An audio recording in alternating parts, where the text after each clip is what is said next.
Kumusta mga brad? Isa nga po sa mga sabi nating OG na motor ni Honda dito sa Pilipinas, walang iba kundi ang kanilang XRM. Wow! Yang motor po kasi na yan, hindi po talaga basta-basta naisira. Talagang matibay. At sa pagdaan nga po ng panahon, XRM siya noon, XRM pa din naman siya, mapahanggang ngayon. Yes po, may XRM pa rin, mapahanggang ngayon. Pero bago na syempre, hindi na carb type, FI na, fautang installment. Alam naman po natin na yung XRM nga po ay nasa dalawang displacement lang, 110cc tsaka 125cc. Depende na lang kung magpakarga ka, tataas talaga displacement nun. Pero yung mga bago nga po ngayon, 125cc lang. Kaso lang, meron na naman pong isang ulupong ang nagpapakalat ng fake news na pinaniniwalaan din naman ng iilang tanga. Masakit, di ba? Pero yan ang totoo.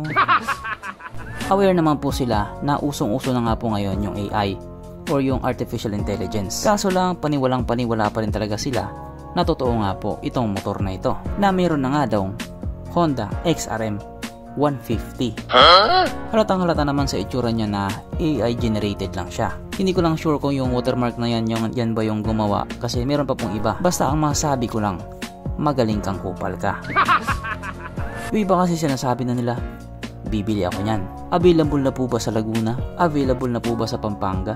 Available na po ba sa Mindoro? Ganon nga po yung mga mababasa mo. Kasi nga paniwalang paniwala sila na totoo ang motor na ito. Pero ganon pa man, hindi po natin sinasabing imposibleng magkaroon ng ganito. Kasi posible naman talaga. Ang sinasabi ko lang naman po, yung picture na yan ay hindi po totoo. Gawa-gawa lang po yan ng mga anak ng devil. Kaya next time bago maniwala, mag-isip-isip ka muna. Marami ang namamatay sa maling akala. Kanta yun.